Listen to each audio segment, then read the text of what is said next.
Have you ever had someone like blame you for something that really wasn't your fault? Let's talk about that.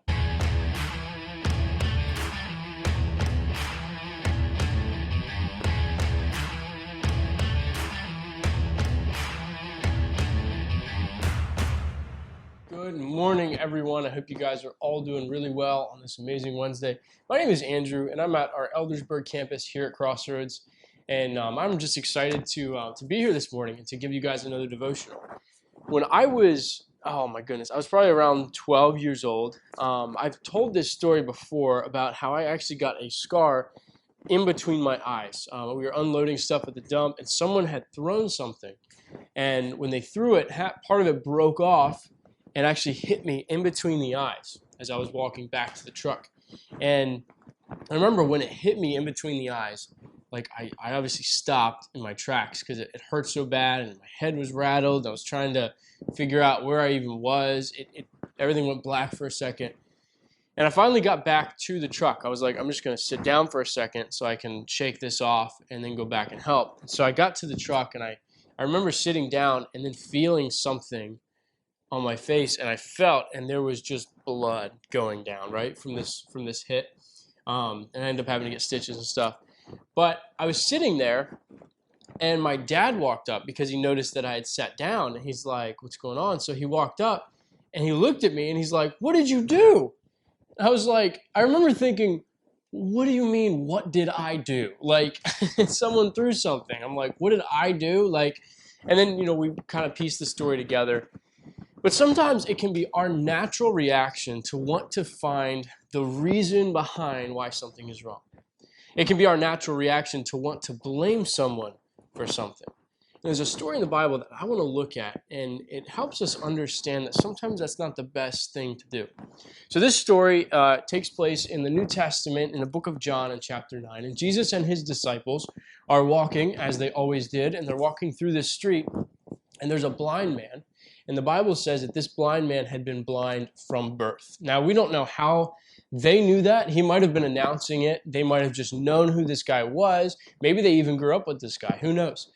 But this guy had been blind from birth. And when you're blind from birth, you're basically helpless. And so he was sitting at the side of the road or at the side of the street, and he was begging. He was begging for money so he could afford to buy bread and afford to live, really.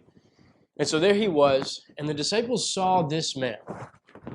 But they're with Jesus, and they know Jesus has a lot of answers. And so they went to Jesus, and they said, hey, Jesus. And I think it's so interesting what they say. Is the Bible says the disciples asked him, Rabbi, who sinned that this man was be born blind? Him or his parents? He said, Jesus, who sinned and made this happen? Made this guy be born blind? Him or his parents?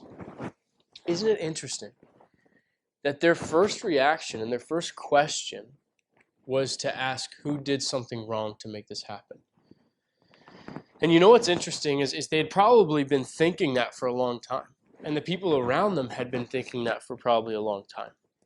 But Jesus had a reaction that I think helps us understand how to react to people. Because sometimes when we see people who are going through a rough time, all we want to do is judge. All we want to do is look at them and say, well, it's their own fault. They got into that mess, or they started dating that person, or they're the ones who quit that job, or they're the ones who started that job. And we want to blame people for what they're going through. And the disciples were quick to do that. And I think sometimes we are too. But Jesus showed us a reaction that we can have that's completely different. The Bible says in verse 3, Jesus answered, and he said it was not this man and his sin or his parents, but that the work of God might be displayed in him. And Jesus proceeds to heal this man. The Bible says he takes mud, he puts it in his eyes, and he tells him to go wash, and when he does, he can see. And you know what's crazy is sometimes we can be so quick to judge. We can be so quick to condemn. We can be so quick to tell people that their problems are all their fault. And sometimes the truth is, sometimes people's problems are their fault. And they are a consequence of the decisions that they've made. But it's not our job to judge. And it's not our job to figure out why. Jesus, his first response wasn't to figure out who sinned in this man's situation. It wasn't to figure out why this guy is the way he is, why he's begging for money. No, Jesus' reaction was to say, listen, this is sad that this happened, but this moment, God's going to do something great. And Jesus chose to help and to heal that man. Imagine what your life would look like if every day you saw people who were hurting, and instead of judging them for being where they are, you decided, I'm going to love, and I'm going to help, and I'm going to be there for these people. That's what Jesus did in this story. And so my challenge to you is this: don't be searching for why. Because sometimes we just want to do that, and it's natural, and I do that too. But instead, be a part of the solution to problems. Be a part of someone's help. Be a part of someone's joy. Be a part of giving someone love who doesn't have it.